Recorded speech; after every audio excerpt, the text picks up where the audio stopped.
Brightness. Hi guys, it's Aaron. Okay. I have Jane's hat on from Firefly because I'm trying to hide something on my face. And um it's the best way to do it. See my ivy? I did a video but I didn't like it. But the question I have for cosplayers out there that wear stuff like this, uh do you guys wax or shave down there? Because being a woman with polycystic ovarian syndrome and having hair that you have to control all the time, I'm just wondering, do you shave, wax, what? I give you kudos for wearing that. I'm not, more power to you. That is awesome. You're very empowering. But me, personally, could not do it. I can't even wear girl shorts because I don't want to scare a small child out in public. I have 3 girl shorts, but I wear them in the house because, like I said, I don't want to scare little children wearing them out in public. So I was just curious, like, what do you guys do? Do you guys shave, wax, what? Um, so cosplayers out there, answer my question. I thought I'd make a video, tell the story of how my boyfriend and I met. My boyfriend and I have, are you ready for this? Okay. My boyfriend and I have been together for 4 years now. I've been divorced 2 years. Yeah, can you do the math? Alright. So, here's the story. I am bisexual. My husband knew it from the beginning, and that's when he came out on being bi too. So, we were polyamorous, which was you have multiple relationships. And my husband and I were each other's primary. And I was trying to find a girlfriend, and so, I went on OkCupid. I found this one girl. Her name was Katie. She was a little older than me, not too old, like maybe 5, 6 years. I don't know. I can't do the math right now because I don't want to. Anyways, we got to know each other, and I invited her and her boyfriend over for dinner one night, and she cooked us dinner because her kitchen was teeny tiny and mine was huge. And she got to meet my husband, and her and my husband, they hit it off, and so then I had to come down to my hometown for 3 weeks. And before I left, they asked me if I could be their girlfriend. And I had talked to my husband about it, and he goes, well, what about me? I said, I don't know.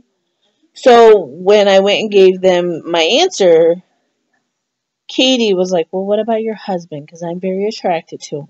And I'm like, you'd have to talk to him about it. That's not on me. Well, I was down in my hometown for 1, 2, 3 weeks. And in those 3 weeks, not once did she call, text, or send a Facebook message. But her boyfriend would always send me messages and talk to me. So in those 3 weeks, I got to know him better. And I eventually fell in love with him because I fell in love with who he was, his personality, basically his soul, not his looks, not his looks. So we all ended up moving in, living together, and things were good for about 9 months. And then Katie let her crazy out, and she was just overbearing and controlling, and she always nitpicked me, and it was just, she was always so rude with me. And when my husband would do stuff to me, she'd get on to me about it.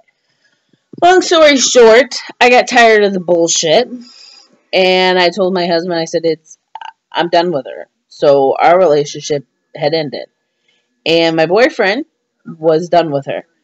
And my husband said, no, this is going to go on, and if you don't like it, there's the door. So that's how we all met.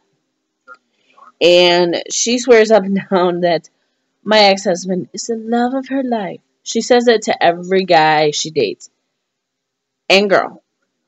She said I was the love of her life. So this is the love of her life to the power of 7? I don't know. She has a personality disorder. It's got to be about her all the time. And then when it isn't, she would flip a freaking lid and turn it around and blame it on me. And my boyfriend, he knew what she was doing, and he would say something, and then she'd get my husband to get all mad at me, and he even, this is when I knew it was over. The aha moment and when you know your marriage is over. Our anniversary, we were going to go out to dinner and go to a movie. Well, she threw a big fit about it. Kept calling him at work, calling him and saying this and that. And so when he got home, I was all ready to go out. He's like, we're not going out because Katie doesn't want us to go out. It's our wedding anniversary. Who cares? And so he's like, I'll just go get some ice cream and we can have ice cream. I'm like, oh, that'd be nice. Okay. So he goes and gets ice cream and he gets ice cream cones. And I'm like, yay, ice cream. He brings me ice cream. And she goes, well, where's mine? On our wedding anniversary, she demanded stuff be done for her. That's when I knew the marriage was over because he was doing things for her that he should have been doing for me. So that's how it ended. Plain and simple. And a lot of things that have happened in the last, we've been separated 3 years. Divorced for 2. A lot of things have happened in the last 3 years that would never have happened if I had stayed with him. I would still be trying to make ends meet and be miserable. And I didn't want that anymore. And he didn't want that anymore in his life. So I made the grown-up choice and left. Plain and simple. Best thing to do. Okay, alright. I know you can have like 15 minutes now of YouTube videos. I don't even know what to talk about for 15 minutes. But, yeah, that's pretty much it. So, I don't have anything else to say. So, until next time, guys, I'll see you later. Bye.